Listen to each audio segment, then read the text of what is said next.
Hello, thanks for joining me, astrologer Patrick Arundell, for your in-depth weekly horoscope for week commencing the 5th of April. This is for the sun or the ascendant. Some people will even watch their moon sign. Now, if you've yet to subscribe to my channel, I'd be honoured if you did so now. Please click or tap on the bell notification symbol. Also, if you'd like to chat with me one-to-one, please see the link below where you can see my list of testimonials and also understand the services I offer. And also, if you'd like to access more serious astrology in an affordable, cost-effective way, please check out my range of personal horoscope reports. And you can get a special offer on a year's forecast, character analysis combined, based on your time, date and place of birth. No two charts are the same. Please see the link below. Hello Aquarius, and welcome to your in-depth weekly horoscope for week commencing the 5th of April. Now, late last week there was that quarter moon, and the Capricorn lunation, when the sun is in the sign of Aries, creates for you a third 12th house dimension. And this also therefore creates the potential for gossip. Now, that's not to say you're gossiping, but just around you there can be a bit of a febrile atmosphere. But it's not going to necessarily be the case that anyone dares or deigns to tell you exactly what the issue may be. Yes, it's classic cloak and dagger stuff, because the 12th house is about hidden enemies, I'm afraid. And you, of course, still have Pluto in this area. And the last few years for many Aquarius people has been a bit of a bruising process. So it's just suggesting that with the sun in your sector of everyday but quick communications, you just don't open up too easily and fess up something of a more personal or even confidential nature, because someone who might actually be an okay person but won't necessarily have your best interests at heart can soon take the story, elaborate on it, and before you know it, colleagues, neighbours, all the rest of it, the words got round and it's not exactly what happened. So I think confidentiality is going to be an important thing for you this week. Now, of course, recently Mercury and Neptune were combining in the second house, which has created a little bit of uncertainty around your finances.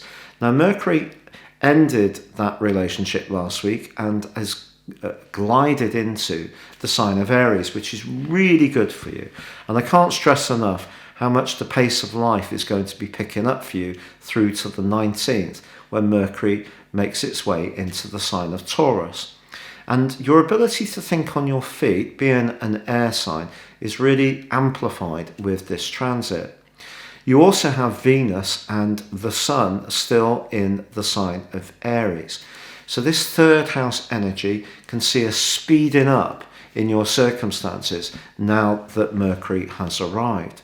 But it's not just that, because Mars is in your sector of where you feel most engaged, where you feel most joyful and passionate, the 5th house. And Mars is forging a tremendous link with Venus and Jupiter this week. This can be very good if you're wanting to attract something positive to you. It could be around your talents. If you work in technology, you work in teaching or training, you have a message to share, someone can be much more receptive to what you have to say. The catch, however, is that Mars is tangling with Neptune instead of Mercury. And these two can be very tricky. So just watch out for someone who, the typical, oh, you've got to try this get-rich scheme. I know you've heard these things before, but this one really works. I really would turn the other cheek to that kind of speculative stuff. Neptune can really be very elusive, but that's why it can also be very attractive, because it can be hard to really quantify what its qualities are. And it's in the second house. It's made you very generous and compassionate over the last 8 or 9 years. And if you are someone who really engages in charitable donations or doing good deeds, then I think you have been more active during that time.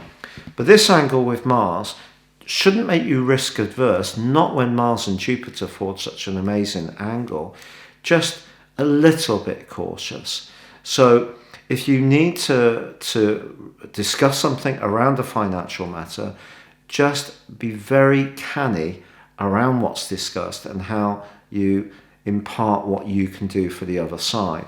But your co-ruler of Saturn does forge a very constructive link with both the North Node, the general direction of travel for us all, which is very much about the discussion around how we communicate, and also with Mercury. So the 5th and 3rd houses, which are very positive, are linking with Saturn in your sign. So if you're moving into a new effort or something you've been working on for a long time is finally gaining traction, I think there's every chance that if you get it all nailed down clearly and everyone's agreeable, it could be something that sustains itself for really quite some time and see you actually gaining a lot more authority in the process.